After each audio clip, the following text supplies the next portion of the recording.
Hey everybody, back here on DrumTalkTV.com at the NAMM Show 2017 with Pat Gesauldo, the founder and creator of Dad, Drums, and Disabilities, and we're on Facebook Live. So thanks for joining us live, Facebook fans, and watch for the finished interview of this on our website later, because I'm going to drop in some B-roll. But first of all, how are you? It's so nice to meet you in person. Good. Thank you so much for having me here. I greatly appreciate it. It's awesome. That's great honor. Thank you. We really appreciate it. First, let's talk about drums and disabilities. Sure. What's the short version of how did you create it? Why did you create it? What does it do? Sure. Well, the DOT program originally is something that I created to help children and adults with various disabilities. I had a severe battle with a disability myself. Originally, I thought I had cerebral palsy. So I didn't speak till I was 4 years old, and when I tried to, actually, I had a severe stuttering problem, so I couldn't speak. I had braces on my legs from my ankles to my knees because I had issues with walking and fine motor skills. I had no fine motor skills. I couldn't even do that. Oh, wow. Yeah, and I was also severely dyslexic, so I couldn't read. Right? So, but at the same time, how ironic, I wanted to be a drummer. Yeah, which was horrible. I would play 3 to 4 hours every day. It took me 1 full year to coordinate my hand and my foot. Come down wow. At the same time. Wow. But from drumming, I retrained the synapses in my brain. And that helped me beat my disabilities 100% by the time I was like in junior high school. So wait, let me just get this straight and translate for the viewers and make sure I understand. Because if I dumb it down enough for me, no, just kidding, viewers. So do I understand it correctly that drumming did more for you than anything the medical community was able to do to some degree? I mean, yeah, I'm living proof of that. Yeah. You know, that's so heartwarming. I beat my disabilities 100%, thankfully. You know, all from drumming, from retraining the synapses in my brain. That's incredible. Does that blow, no pun intended, but does that blow your mind to think about that? Well, for me, I think what's more phenomenal is the way the whole DAD program came together. Okay. Right? I mean, you know, I had no idea as a kid that what I would be doing would be something that's now in 15 countries, and I would pioneer the whole drum therapy genre, and it's just amazing. And it's never ever about me. It's all about those little boys and girls, you know? I was one of those kids.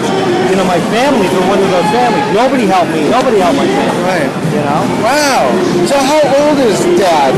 Well, the DAD program is officially a 501 nonprofit organization. So it's officially 12 years old as a nonprofit that Mayor Bloomberg and his administration helped me launch in the New York City school system to work with the kids. That's how it started. And then from there, we just expanded, and now I train occupational therapists, psychologists, scientists, brain surgeons. I have a program in over 15 countries throughout the world. That's amazing.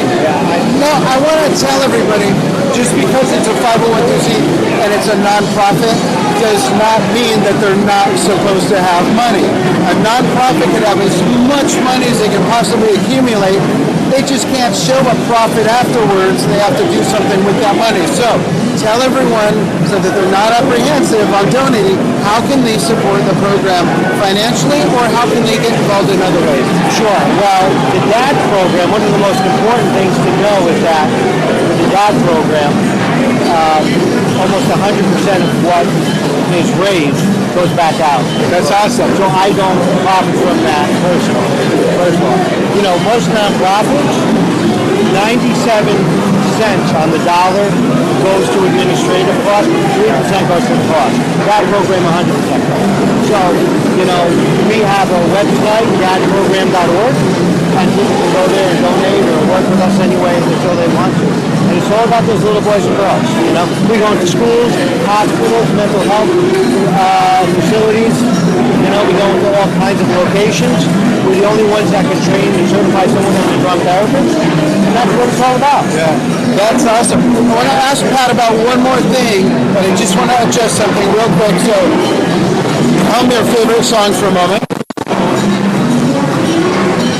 I have to adjust something here on the robot tape. Hold on. That's what happens when you go wild. Okay, that's not going to slide up. But with all the ambient noise, I'm trying to position it better. Because I want to ask you, sorry about that Facebook Live fan, sorry. I want to ask you about the amazing gig last night, the Heavy Metal Hall of Fame. Yeah. Some of my drummer bros got inducted, which is really cool. And of course, the legendary Ronnie James Dio, who was just one of the nicest guys anyone could ever meet. Tell us a little about the event, how it went, and what it did for Dad. Yeah, well, thank you.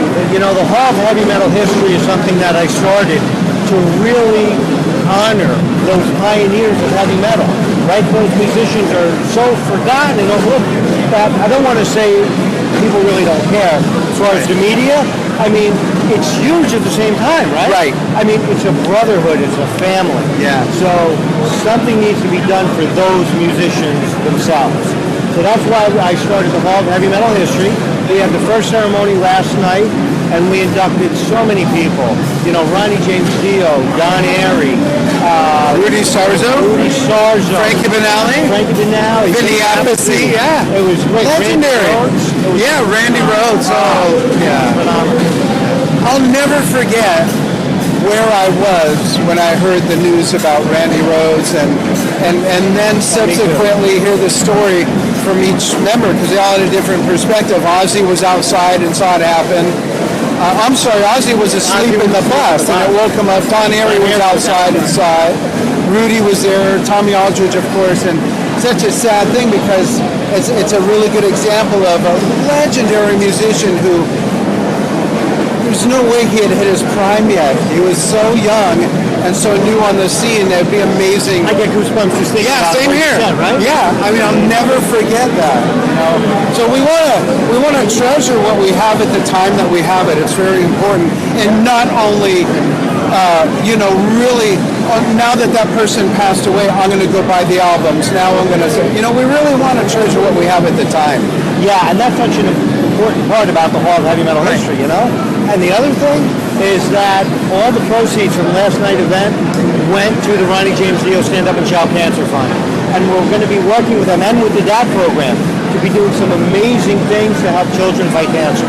How awesome is that? That is awesome. When we can tie music into that kind of cause, that's what music's all about.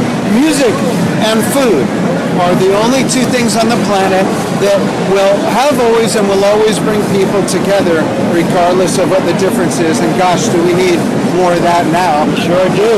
More so than ever, right? Yeah.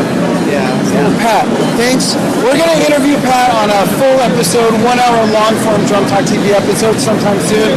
But in the meantime, hopefully this gives everybody an idea of what you're up to, how they can get involved. The website is right on the screen, not for the Facebook folks, but for the interview that's going on the website. It's right here on the screen. Get involved any way you can. And Pat, thanks so much for taking the time and joining us. Thank you, guys. Great honor. Thank you. Thanks, everybody. Thanks, Facebook fans.